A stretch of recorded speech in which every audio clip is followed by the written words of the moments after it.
মোহতারাম হাজিরিন, আজ জুলকাদা, যেটাকে আমরা জিলকদ মাসে চিনি, সেই মাসের 29 তারিখ। হয়তোবা আগামীকাল অথবা আগামী পরশু জিলহজ মাসের 1 তারিখ হবে। অর্থাৎ যেই মাসে আল্লাহ পাক হজ রেখেছেন, আরাফার দিন রেখেছেন, এবং যেই মাসের মধ্যে আল্লাহ পাক কোরবানি নামক একটি আল্লাহ পাকের নৈকট্য প্রাপ্তির একটি ইবাদত রেখেছেন, সেই মাসেই আমরা আজকে চাঁদ উঠলে, আজকে মাগরিবের পর থেকে চাঁদ না উঠলে কালকে থেকে আমরা সেই মাসে পদার্পণ করতে যাচ্ছি। এই মাসের গুরুত্ব কতটা বেশি, এই জিলহজ মাসের গুরুত্ব রসুল আকদাস সাল্লাল্লাহু আলাইহি ওয়াসাল্লাম বলেন, এই জিলহজ মাসের প্রথম যে 10 দিন, 1 থেকে নিয়ে 10 তারিখ অর্থাৎ কুরবানির দিন পর্যন্ত, এই 1 থেকে নিয়ে 10 দিন আল্লাহ রসুল সাল্লাল্লাহু আলাইহি ওয়াসাল্লাম বলেন, এর প্রত্যেকটা রাতের ইবাদত শবে কদর রাতের সমান। সুবহানাল্লাহ। এই 10টা দিন রাতে ইবাদত করা কোন দিনের মতো? শবে কদরের রাতে ইবাদতের মতো। এই মাসের প্রথম 10 দিনের প্রত্যেকটা রাতের ইবাদতের দাম। আর এই 10 দিনের প্রত্যেকটা দিনের রোজা আল্লাহর রসুল রেখেছেন 10 দিন না তো 9 দিন। কোরবানির দিন তো আর রোজা রাখবে না, 9টা দিন আল্লাহর রসুল সাল্লাল্লাহু আলাইহি সাল্লাম নিয়মিত রোজা রাখতেন। এবং বিশেষ করে 9 তারিখ অর্থাৎ আরাফার দিন, কোরবানির ঈদের আগের দিন, আরাফার দিনের রোজা আল্লাহর রসুল সাল্লাল্লাহু আলাইহি সাল্লাম বলেন, এই দিনে যদি কেউ রোজা রাখে, আমি আল্লাহর নিকট আশাবাদী, আল্লাহ পাক তার পূর্বের সব গুনাহগুলো মাফ করে দিবেন। অতএব এই 10টা দিন আমরা ইবাদতে কাটানোর চেষ্টা করব, 10টা দিন রোজা রাখার চেষ্টা করব। এই 10টা দিনের ব্যাপারে আল্লাহ পাক পবিত্র কোরআনে কসম খেয়ে আল্লাহ পাক বলেন, ওয়াল ফাজরি ওয়া লায়ালিন আশর। আল্লাহ বলেন ফজরের কসম। তার মানে ফজরের সময়ের গুরুত্ব আছে না নাই? কিন্তু আমাদের মসজিদে জুমায় মুসল্লি জায়গা দেয় না দেখে লক্ষ লক্ষ টাকা খরচ করে মসজিদের 2য় তলার সামনের ছাদ ভরা হলো। কিন্তু বড় দুঃখ পরিতাপের বিষয়, যদি মাদ্রাসার ছাত্ররা না থাকতো তাইলে মসজিদের 1 কাতার ভরাই মুশকিল হয়ে যেত। কথা ঠিক না বেটি? আমি আগেও বলেছি, এখনো বলি, যতদিন পর্যন্ত মুসলমানের জুমার নামাজের মুসল্লি আর ফজরের নামাজের মুসল্লি বরাবর না হবে, সমপরিমাণ না হবে, ততদিন পর্যন্ত মুসলমান বিশ্বে রাজত্ব করতে পারবে না, কাফেরের গোলাম হয়ে থাকা লাগবে। আর যেই দিন মুসলমানের ফজরের নামাজের মুসল্লি আর জুমার নামাজের মুসল্লি এক পরিমাণ হবে, সেই দিন সারা বিশ্বে কোনো কাফের, কোনো তাগুত, কোনো রাষ্ট্র পরিচালনা করতে পারবে না, ক্ষমতায় থাকতে পারবে না। ওই দিন সারা বিশ্বের প্রত্যেকটা দেশের রাজত্ব থাকবে মুসলমানের হাতে। ওই দিন শাসন চলবে কোরআনী শাসন।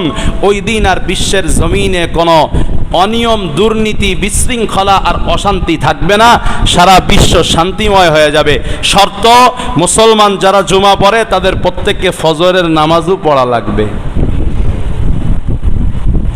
এক হাদিসে রাসূল সাল্লাল্লাহু আলাইহি ওয়াসাল্লাম বলেন, যাদের কপালে ফজর জুটে না এরা মুনাফিক, যাদের কপালে ইশা জুটে না এরা মুনাফিক। অর্থাৎ এরা জুমা পড়তে আসে, জোহর পড়তে আসে, আসর পড়তে আসে, ফজর পড়তে আসে না, তার মানে এরা প্রকৃত মুসলমান নয়। এরা জুমাও পড়ে, জোহর পড়ে, আসর পড়ে, মাগরিব পড়ে লোক দেখানোর জন্য। আসলে এরা নামে মুসলমান হলেও এরা কাফেরের চেয়ে নিকৃষ্ট, এরা মুনাফিক। কথা আমার না রসুলের? আরো জোরে বলেন। এজন্য আমাদের মসজিদের ফজরের নামাজের অবস্থা খুবই খারাপ। আল্লাহ পাক যেন মহল্লার প্রত্যেককে ফজরের নামাজে আল্লাহ পাকের কুদরতি পায়ে হাজিরা দেবার, সেজদা করার জন্য তৌফিক দান করেন। মহাব্বতে পড়ি আমিন। মুহতারাম হাজিরিন, তাহলে আল্লাহ পাক বলেন ফজরের শপথ আর 10 রাতের শপথ। কয় রাত?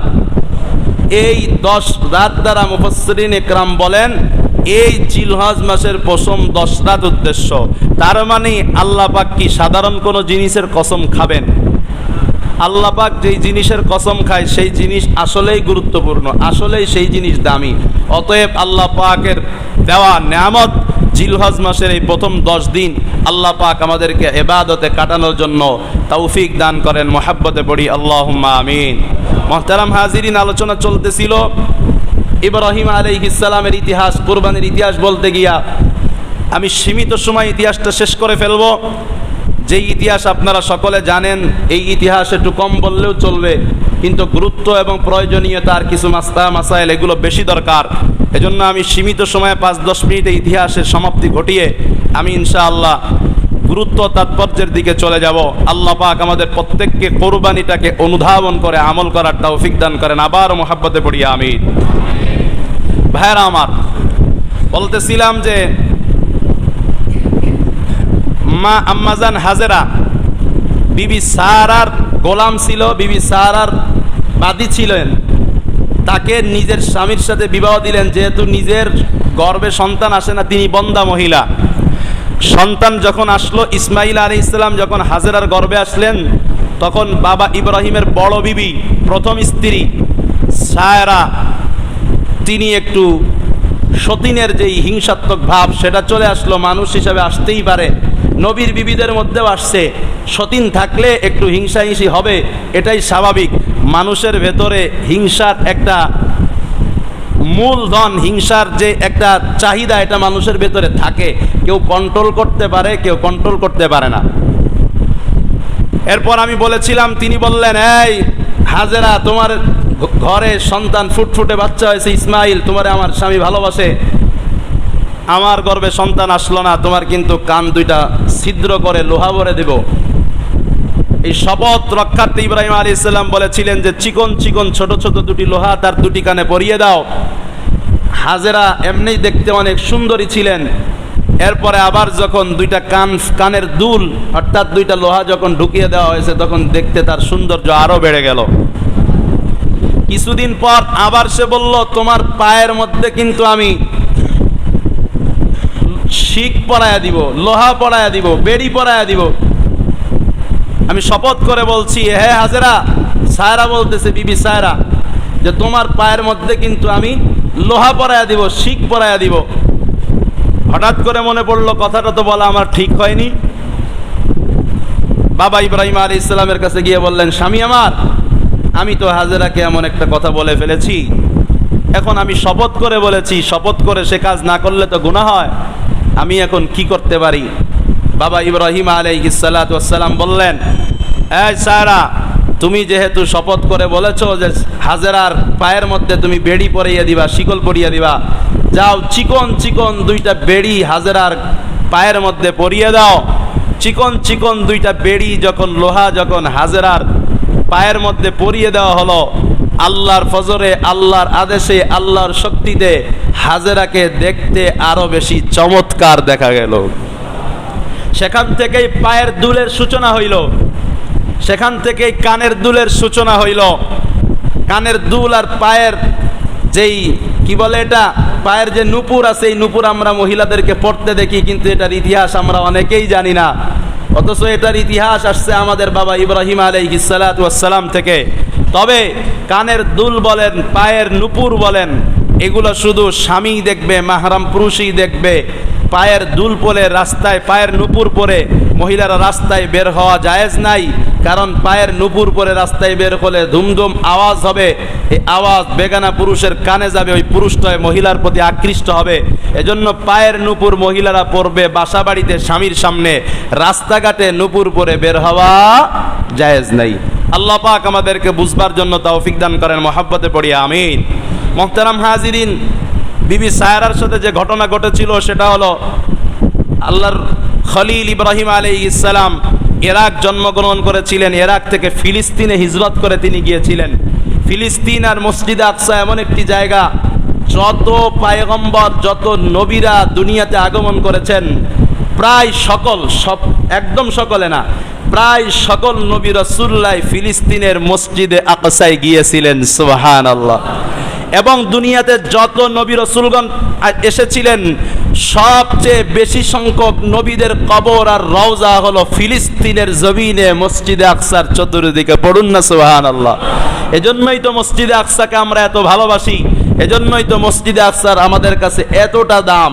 মুহতারাম হাজিরিন, সেই ফিলিস্তিনে যখন গেলেন, সেই ফিলিস্তিনে ইসমাঈল আলাইহিস সালাতু ওয়াস সালামের জন্ম হয়েছিল। এবার আল্লাহ পাক রব্বুল আলামিনকে শয়তান বলে, আল্লাহ দাবি করে বলে, আল্লাহ তোমার খলিল ইব্রাহিম ছেলেকে ভালোবাসে, তোমারে কিন্তু ভালোবাসে না।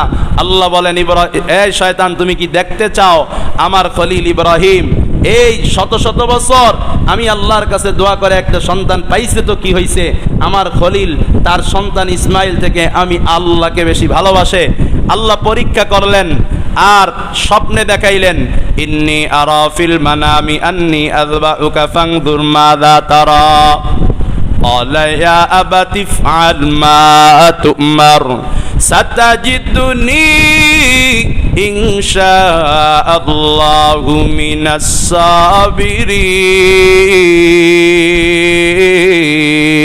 الصابرين।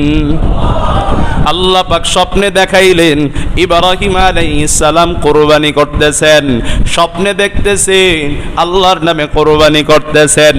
ইতিহাসবিদরা লেখেন কয়েকবার কুরবানি তিনি করেছেন। একবার তিনি তার ফসলাদিকে আল্লাহর রাস্তায় কুরবানি করলেন, আবারও তিনি স্বপ্নে দেখলেন।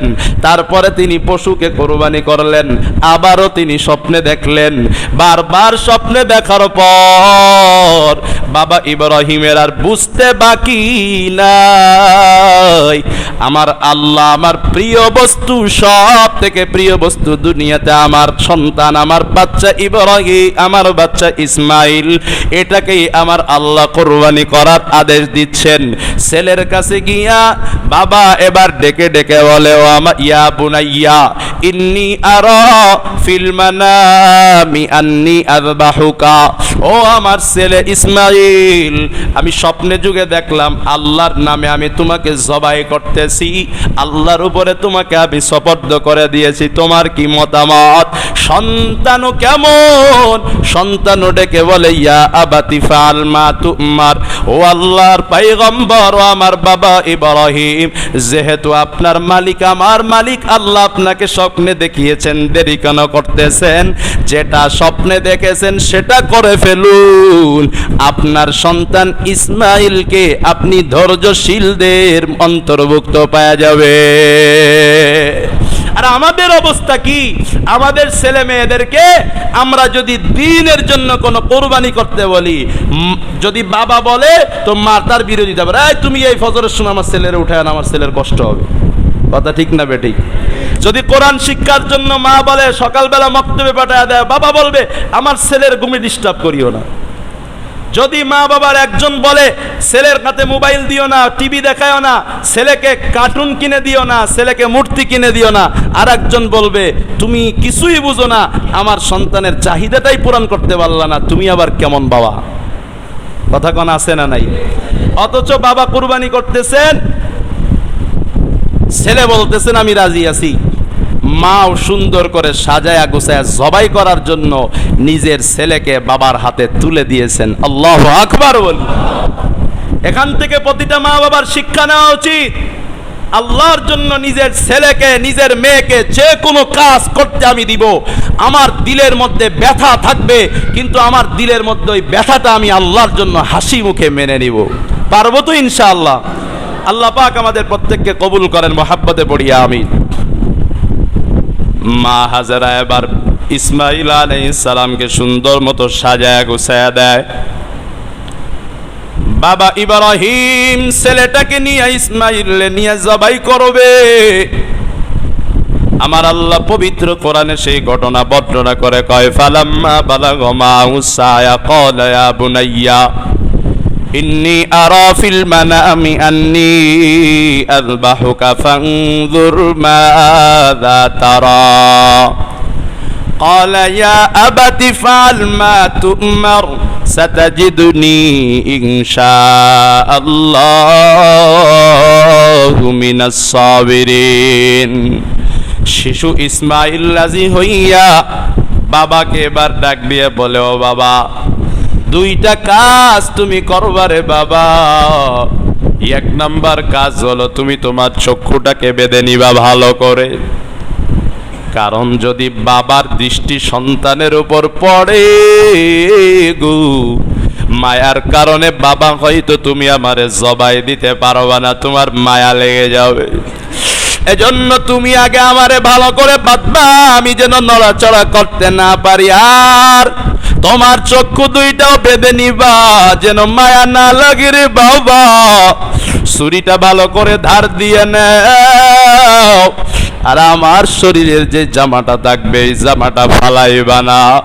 আমার শরীরের জামাটা আমার মা হাজেরা, যিনি বড় কষ্ট করে আমারে গর্ভে ধারণ করলেন, আমি ছোট অবস্থায় লালন পালন করলেন, আল্লাহর আদেশের কারণে সে খুশি, তবে আমার কারণে তার দিলটার মধ্যে ব্যথা লাগবে। আমার জামাটা নিয়ে আমার মা হাজেরারে দিও গো, যাতে আমি ইসমাইলের কথা আমার মায়ের মনে পড়লে যেন আমার মা আমার শরীরের কাপড়টা দেখে দেখে সান্ত্বনা নিতে পারে, আর আমার শরীরের ঘ্রাণটা আমার মা যেন নাক দিয়ে শুকে শুকে নিতে পারে। বাবা ইব্রাহিম ছেলে ইসমাইলের কথা অনুযায়ী বেঁধে ফেললেন। ছুরি এবার চালাবেন, বিসমিল্লাহি আল্লাহু আকবার বলে ছুরি চালাইয়া দিছেন। কয় আল্লাহু আকবার, আল্লাহু আকবার বলে ছুরিটা যখন চালাইয়া দিছে, ছুরি চলে কিন্তু ইসমাইলের গলা আর কাটে না, জবাই আর হয় না। ব্যতিব্যস্ত আর প্রেশান হয়ে গেলেন, কি ব্যাপার, আল্লাহ কি বেজার হয়ে গেলেন নাকি? ছুরি কেন চলে না, জবাই কেন হয় না? কিন্তু আমার আল্লাহ সন্তানটাকে চান না, কারণ ইসমাইল যদি সেদিন জবাই হয়ে যাইতেন, আজকাল জামানায় প্রত্যেকটা বাবা তার নিজের সন্তানকে জবাই করা ওয়াজিব হয়ে যাইত, মানুষ নির্বংশ হয়ে যাইত। কাউকে আল্লাহ একটা মাত্র ছেলে দেয়, যদি একটা ছেলেকে জবাই দেয় দ্বিতীয় বছর আবার কাকে দিবে? আর ওই একটা ছেলে চলে গেলে বংশ বিস্তার থাকবে না। আল্লাহর উদ্দেশ্য মানুষ হত্যা করা, পশু হত্যা করা নয়। আল্লাহর উদ্দেশ্য হলো মানুষের দিলটাকে পরীক্ষা করা, ওর দিলের মধ্যে কি আছে এটা জানা। এজন্যই তো আল্লাহ বলেন, লাইয়ানালাল্লাহু লুহুমুহা ওয়ালা দিমাউহা ওয়ালাকিন ইয়ানালুহুত তাকওয়া মিনকুম। আল্লাহ বলেন, এই তোমাদের কুরবানির জন্তুর রক্ত, মাংস, হাড্ডি, চামড়া ইত্যাদি ইত্যাদি এগুলো কিছুই আল্লাহর দরবারে পৌঁছায় না, আল্লাহ এগুলো খায় না। তবে তোমাদের দিলের অবস্থাটা, দিলের তাকওয়া একমাত্র সেটাই আল্লাহর দরবারে পৌঁছায়। এবার ইব্রাহিম আলাইহিস সালাম আবার ছুরি চালাইলেন, আল্লাহু আকবার, আল্লাহু আকবার, আল্লাহর নামে ছুরি চালায়া দিলেন। আল্লাহর নামে ছুরি চালানোর সঙ্গে সঙ্গে ইসমাইল আলাইহিস সালাম সাক্ষ্য দিতে লাগলেন, তিনি যেহেতু জবাই হবেন। আর মরার সময়, দুনিয়া থেকে জীবন ত্যাগ করার সময় কি পড়া লাগে বলেন? কি পড়া লাগে? কালেমা পড়া লাগে। তখন ইসমাইল আলাইহিস সালাম পড়তেছেন লা ইলাহা ইল্লাল্লাহু ওয়াল্লাহু আকবার। তিনি তখন কালেমা পড়ে আল্লাহর নাম নিচ্ছেন। আসমান থেকে আল্লাহ এবং আল্লাহর ফেরেশতারা চায়া চায়া এই দৃশ্যগুলো দেখতেছে। জিবরিল আমিন আল্লাহরে কয়, আল্লাহ করতেছেন কি? তো জবাই তো হয়ে গেল। তো আল্লাহ কয়, জবাই হবে না, দেরি করো। আসমানের সব ফেরেশতারা ইব্রাহিম আর ইসমাইলের আল্লাহর প্রেমে মনোনীত, আল্লাহর প্রেমে ডুবন্ত এই এক প্রেমের পরীক্ষা দেখে ফেরেশতারা সবাই বলে উঠল, আল্লাহু আকবার ওয়ালিল্লাহিল হামদ। আল্লাহই সবচেয়ে বড়, সব প্রশংসা একমাত্র কার জন্য?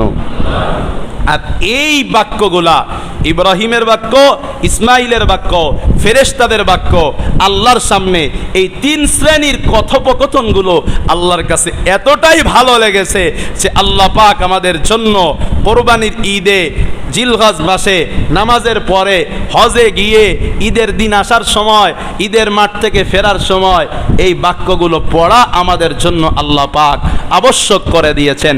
এটা আল্লাহর কাছে এতটা বেশি পছন্দ হয়েছে এবং এই কোরবানি আল্লাহর কাছে এতটা ভালো লেগেছে তাদের এই ত্যাগ আল্লাহর কাছে এতটা ভালো লেগেছে যে আল্লাহ পাক রব্বুল আলামিন এই ত্যাগ কিয়ামত পর্যন্ত যত উম্মত আসবে, যত বান্দা আসবে, সমর্থবান প্রত্যেক ব্যক্তির উপরে কুরবানি আল্লাহ পাক ওয়াজিব করে দিয়েছেন। এবং প্রতি বছর এই কুরবানির মাধ্যমে আল্লাহ পাক তার বান্দাদেরকে তার নিকটে কাছে টেনে টেনে নিতে থাকেন। মুহতারাম হাজিরিন, আল্লাহ পাক জিবরিল আমিনের মাধ্যমে দুম্বা পাঠিয়ে দিলেন, আস্তে করে ইসমাইল আলাইহিস সালামকে সরিয়ে দিলেন। ইব্রাহিম আলাইহিস সালাম দেখলেন যে রক্ত তো প্রবাহিত হয়েছে, জবাই হয়েছে, ছাড়লেন। এবার পরে দেখে যে আমার ছেলে ইসমাইল তো জবাই হয় নাই, একটা দুম্বা জবাই হয়েছে।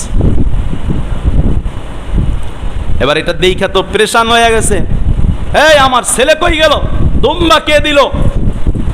ইসমাইল রে বাবা, ধ্বংস হয়ে যাব তো, আল্লাহর আদেশ মানতে পারলাম না, বাবা তুই আরেকটা বার শুয়ে পড় না। ছেলেও আবার আরেকটা বার শোয়ার জন্য রাজি হয়ে গেছে। আল্লাহ পাক কয়, ইব্রাহিম আমার খলিল, থামো, কদ সাদ্দাকাতার রুইয়া। ইব্রাহিম, তুমি যে সত্য স্বপ্ন দেখেছিলা সেই স্বপ্নটা বাস্তবায়ন হয়ে গিয়েছে। আবার তোমার ছেলে ইসমাইলকে শোয়ানোর প্রয়োজন নাই। আমি আল্লাহ যারা সৎকর্ম করে, আল্লাহ বলতেছেন ইসমাইল রে এভাবেই প্রতিদান দিই, ছেলের জীবন না নিয়া আমি আল্লাহ রব্বুল আলামিন দুম্বারে দিয়া তোমার পরীক্ষা নিয়ে নে। যুগে যুগে যত মানুষ আসবে দিলটা সাফ থাকবে, এরা যা করবে এদের বরকত দিবেন, বিপদ থেকে উদ্ধার করবেন একমাত্র মালিক। আওয়াজ করে বলুন তিনি কে? মুহতারাম হাজিরিন, এইটাই হলো কোরবানির ইতিহাস। এখান থেকে আমাদের কোরবানি আমাদের জানা দরকার, আমাদের বোঝা দরকার, অনুধাবন করা দরকার।